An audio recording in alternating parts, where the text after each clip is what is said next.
जी प्यार से कहना संगत, आज आप सभी समर्पण दिवस के इस अवसर पे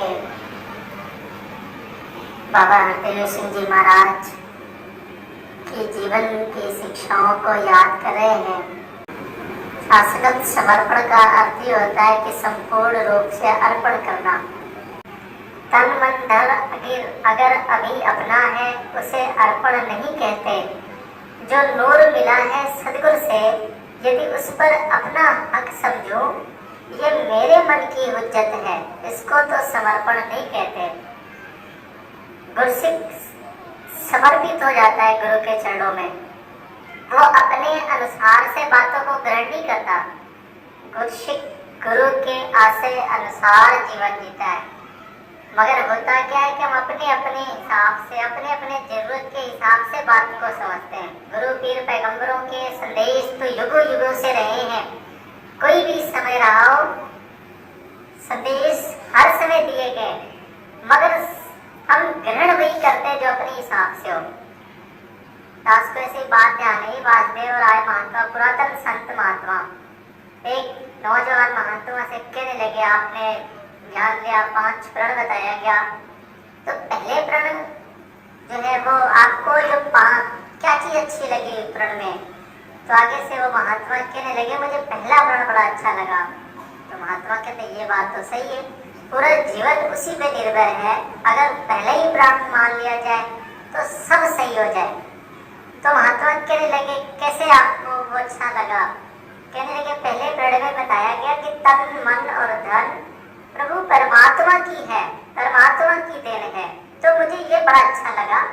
इसका मतलब कि जो ये शरीर है ये भगवान का है, इसको खूब अच्छा से खिलाओ, खूब बढ़िया घी रोटी खाओ, चाहे जो हो, क्योंकि भगवान का शरीर है। तो कहने का भाव वो महात्मा कहने लगे कि सुना तो उसने ठीक है, लेकिन अपने हिसाब से वो समझ रहा है, जबकि भाव आसक्ति से ऊपर उठने का था वो प्रण। ऐसे ही गुरु पीर पैगंबरों के संदेश तो सदैव से रहे हैं। बाबा हरदेव सिंह जी महाराज को जहां आज हम जिक्र कर रहे हैं, महात्मा सदगुरु माता सवित्र हरदेव जी ने महाराज जी ने कहा था, अगर प्यार का कोई दूसरा रूप है, कोई दूसरा नाम है, तो बाबा हरदेव सिंह जी है, क्योंकि उन्होंने हर एक को बहुत प्यार किया। पहले ही प्रवचन में सदगुरु माता सवित्र जी ने अपने कहा था, बाबा हरदेव सिंह जी हम सबसे बहुत प्रेम करते थे। कोई भी ऐसा गुरसिख महात्मा नहीं है जो ये कह सके कि मेरे हरदेव नहीं थे, मेरे सदगुरु नहीं थे। वो सबके सदगुरु थे। ऐसा नहीं किसी एक व्यक्ति के सदगुरु थे, किसी एक विशेष के सदगुरु थे, एक एक महात्मा के वो सदगुरु थे। तो कहने लगे सदगुरु माता जी कि बाबा जी ने हम सबको बहुत प्यार किया, अगर हम भी बाबा जी को प्रेम करते हैं तो हमें भी हम सबसे प्रेम करना चाहिए। सतगुरु की सिखलाई ये है कि अगर हम गुरु पीर पैगंबरों का जिक्र कर रहे हैं, उनका नाम ले रहे हैं, तो केवल वो जिक्र तक सीमित ना हो। जो वो देन उन्होंने मानवता के लिए दिया, जो उन्होंने इंसानियत के लिए दिया, उसको भी जीवन में अपनाना है। अभी आदरणीय मुखी जी ने भी बताया कि बाबा जी बचपन से ही, जन्म भी ऐसे ही परिवार में हुआ, हम सभी जानते हैं। उस समय छोटी सी आयु में शहंशाह बाबा अवतार सिंह जी, जगत माता बुद्धवती जी, और उस समय के जो सदगुरु, फिर बाद में जो सदगुरु बने बाबा गुरबचन सिंह जी, नंकानी राज माता जी, तो बचपन से ही उनके जीवन में वो शिक्षाएं,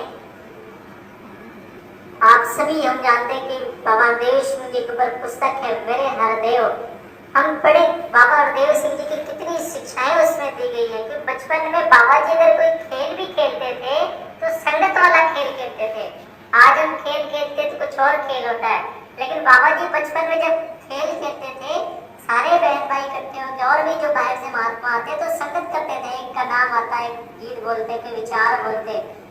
तो ये संस्कार बचपन से ही उनमें पड़े थे, बचपन से इतने सीधे स्वभाव, इसीलिए तो उनका नाम भोला पड़ा, इतने भोले भाव थे। अभी महात्मा कह रहे थे ना, बाबा जी को किसी ने डबली बजाने कर दिया, डबली बजा दी, किसी ने कहा ये पहन लो, किसी ने कहा ये कर लो, वो करने लगते थे, इतना भोला स्वभाव। ऐसे ही बाबा जी किसी घर में गए तो महात्मा जो भी थे, हिंदू रीति रिवाज के अनुसार उनको तिलक लगाया, आरती उतारी। महात्मा थे साथ में, वो कहने लगे बाबा जी आप तो अपने विचारों में कहते हैं कि गुरु पीर पैगंबरों जो है सर्व धर्म के लिए होता है, किसी एक धर्म के लिए नहीं होता, फिर तो हिंदू रीति रिवाज से ही केवल आपने काम किया। तो आगे से बाबा जी कहने लगे मैं उनके घर गया था, उन्होंने अपने हिसाब से आरती उतारी, तिलक लगाई, वो उनका था, मैंने वो स्वीकार किया। अब जब मैं आपके घर आया हूँ, अब आप अपने हिसाब से जो करना चाहो वो कर लो। सतगुरु सारे संसार के लिए आता है, सतगुरु आता है इस जग में सारे ही संसार लिए, सतगुरु सारे संसार के लिए धरती पे आता है, किसी एक के लिए नहीं, किसी एक धर्म के लिए नहीं, किसी एक विशेष वर्ग को मानने के लिए नहीं, सारी मानवता के लिए सतगुरु धरती पे आते हैं। और बाबा हरदेव सिंह जी ने ऐसी देन दी, वो आप पहली विचार उनकी सुने 27 अप्रैल को जब बाबा गुरबचन सिंह जी महाराज की शहीदी हुई, पहली प्रवचनों में उन्होंने कहा, उस समय आप सोचे छोटे युवा अवस्था, युवाओं में कितना जोश होता है, अभी 20, 25, 30 वर्ष 40 वर्ष का युवा है, कितना जोश होता है, छोटी छोटी बातों पर लेके एक बात किसी ने कह दी तो ये मैं ताकत रखता हूँ कि 4 उसको जब तक नहीं सुनाऊंगा मुझे सुकून नहीं मिलेगा, ये भाव होते हैं युवा के। उस समय सोचे तमाम, उस समय भी लोग इकट्ठे हुए थे कि आप हुक्म करें तो हम किसी को छोड़ेंगे नहीं, लेकिन उन्होंने जब पहली प्रवचन करी तो यही कहा कि आज बाबा गुरबचन सिंह जी महाराज की हत्या नहीं हुई है, भाई कन्हैया की भावनाओं की हत्या हुई है। सोचे कितनी ऊंची अवस्था है, जहाँ पिता के शरीर, पिता को गोली लगी और शहादत हुई हो, और एक भाव क्या है, वो प्रेम वाला। भाई कन्हैया का इतिहास में जिक्र आता है, गुरु गोविंद सिंह जी महाराज के समय युद्ध चल रहे थे, भाई कन्हैया की सेवा लगी थी पानी पिलाने की। अब ये जाके अपने भी सेना की तरफ जो मरते या घायल होते उनको भी पानी पिलाते, मरहम पट्टी करते, उधर दुश्मन की सेना की तरफ भी पानी पिलाते। किसी ने शिकायत करी पातशाह के पास कि हुजूर हम सब इतनी मेहनत करके दुश्मन मार रहे हैं और ये जाके उन्हें मरहम पट्टी कर करके जीवित कर रहा है। शिकायत करने वाले भी तो गुरसिक ही रहे होंगे उस समय, वो भी गुरसिक थे, भगत थे। भाई हाजिर किया गया, भाई कन्हैया तेरी शिकायत आई है कि तू दुश्मनों को पानी पिला रहा है। हाथ जोड़ के कहने लगा पातशाह मुझे क्या पता मैं दुश्मन को पानी पिला रहा हूँ या अपने को पानी पिला रहा हूँ, मुझे बस इतना पता है कि मैं तुम्हारे मुख में पानी पिला रहा हूँ, आपके मुख में पानी पिला रहा हूँ। ये भाव भाई कन्हैया के थे। बाबा जी ने यही कहा कि अगर ऐसी बात हुई है तो उनकी भावनाओं की हत्या हुई है। गुरु पीर पैगंबर जहाँ संसार को एक खुशियाँ देने के लिए आते हैं, गुरसिक अगर ऐसे गुरु का सानिध्य प्राप्त करके भी अगर हमारे भी जीवन में परिवर्तन नहीं आए तो हम समर्पण दिवस तो केवल आए, नाम आया, बोला, जिक्र किया, 13 मई आई फिर चली जाए, ये तो इतिहास में तो चलते ही रहेंगे, होते ही रहेंगे। लेकिन महात्मा कहते हैं कि वास्तव में गुरसिक वह है जो इनको अपने जीवन में अपना ले। जो बाबा जी कहते थे कि हर एक से हमें प्रेम करना है तो हमें हर एक से प्रेम करना आ जाए, कोई भी हो। सदगुरु माता सुदीक्षा जी महाराज कहने लगे छोटी छोटी बातों को लेके आपस में तकरार हो जाते हैं, और ये होता तब है जब अहंकार जीवन में आता है, जब ईगो आता है।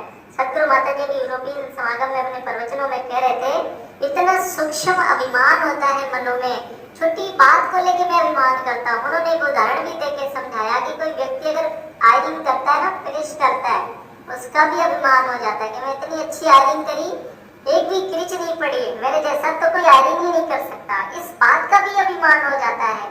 सोचो सदगुरु को क्या नहीं पता है कि हम छोटी छोटी बात को लेके ईगो है हमारे मन के अंदर, छोटी छोटी बातों को लेके मन में अभिमान आ जा रहे हैं। और महात्मा कहते हैं निरंकार और अहंकार दोनों का खाना एक ही होता है। अगर अहंकार आ गया तो फिर निरंकार नहीं है, और जब निरंकार जीवन में होता है तो अहंकार नहीं होता। ये अरदास हमने करी सच्चे पातशाह, आपने जो ज्ञान बख्शा है, मुझे कौन पूछता था तेरी बंदगी से पहले, मैं तो बुझा हुआ चिराग था, तेरी रोशनी से पहले कौन पूछने वाला है। दास अभी पीछे भी वो बात जिक्र करा था, दर्डी महात्मा के सुत्रजा जी वो कह रहे थे कि मुझे अपनी औकात के बारे में अगर पता करनी है तो मैं कहीं किसी भी रिक्शे वाले के पास चला जाऊं और कह दूं मैं ज्ञान प्रचारक महात्मा हूँ, भाई साहब मेरे से पैसा ना लो, छोड़ दो, तो क्या वो छोड़ेगा? अरे होंगे आप ज्ञान प्रचारक, मैंने से क्या लेना देना, पैसा दो तभी छोड़ूंगा। वो मेरी औकात है। अगर मेरा आज कोई सम्मान कर रहा है, कदर कर रहा है, ये गुरु की सौगात है, इन्होंने कृपा करी है। अगर अपनी औकात पता करनी है तो हम अपने अपने स्थान पे देखें, मेरी क्या औकात है, मुझे कौन पूछने वाला है, घर में भी कोई नहीं पूछेगा। ये सदगुरु की कृपा है जो इन्होंने इतनी बड़ी दात बख्शी, ये ब्रह्म की ज्ञान इन्होंने जो बख्शा है, हम इसकी कदर करें। सदगुरु के, गुरु पीर पैगंबरों के वचनों की कदर करें। केवल गुरु पीर पैगंबरों के पीछे भागने से क्या होता है? अगर वो जो कह रहे हैं, अगर बात को ही हम नहीं मान रहे हैं, तो फिर बहुत वाहवाही करने से, गुरु की जय बुला लें, उससे क्या होने वाला है? महात्मा कहते हैं कि सदगुरु के वचन को माने। जो बाबा हरदेव सिंह जी सिखाना चाहते थे कि हर एक से प्रेम करना, हर एक का सत्कार करना, और सदगुरु बाबा हरदेव सिंह जी महाराज के बारे में आप देखें, हर एक से प्रेम करते थे। आप सभी समागमों में गए होंगे, देखा होगा। अभी महात्मा जिक्र करते रात को 12 बजे किसी ने याद किया, बाबा हरदेव सिंह 12 बजे आ जाते थे। ऐसे ही कहते कि बाबा जी जाते रात में। अभी महात्मा कहते हैं सेवा दल पहले से जाते हैं, तो बाबा जी दर्शन, वो भी समागमों में, वो भी ग्राउंडों में घूम घूम के 1 बजे रात, 2-2 बजे रात तक टहलते रहते थे। तो टहल के ही जा रहे थे, तो रोड पे कुछ नौजवान सेवा दल महात्मा किरण के, बाबा जी कभी मेरे भी साथ चाय पिया करो। गाड़ी रोक दी, वहीं पे उतर के मुस्कुराते हुए चाय पीने लग गए। ऐसा सदगुरु कहाँ मिलेगा जिसने जो कहा। आपने सुना होगा एक बच्चे ने केवल इतना कह के गया, बाबा जी मैं स्कूल जा रहा हूँ, जब तक मैं आऊंगा नहीं आप जाना नहीं। उस बच्चे की वचन की पालना के लिए बाबा जी बैठे रहे। जब वो बच्चा स्कूल से आया, तब वो वहां से मिल गए। तब होगा जब ये ज्ञान जीवन में बस जाएगा, गुरु के जो शब्द है वो जीवन में बस जाए। ये अरदास सदगुरु के चरणों में करनी है। आज इस जहाँ समर्पण दिवस के अवसर पर हम बाबा हरदेव सिंह जी की शिक्षाओं का जिक्र करें। उन्होंने जो भी मानवता के लिए देन दी है, इंसानियत के लिए, हर एक के लिए जो वो देन दी है कि सारे संसार के भले की कामना, जो मन में भाव ली हुए सदगुरु बाबा हरदेव सिंह जी महाराज ने तमाम कहाँ कहानी यात्राएं करी हैं, और उसी देन को आज हम जिक्र कर रहे हैं। तो ये अरदास करनी है सदगुरु के चरणों में, सच्चे पातशाह आप आशीर्वाद दो। जो भी आपकी सीख लाई है वो हमारे जीवन में आ पाए। आप कहते थे कि हम हर एक से प्रेम करें, तो आज हमने आशीर्वाद मांगना है गुरु के चरणों में। सच्चे पातशाह आप आशीर्वाद दो, मैं सबसे प्रेम कर पाऊँ, किसी से कोई नफरत ना हो, किसी से कोई वैर ना करो, किसी से द्वेष ना करो।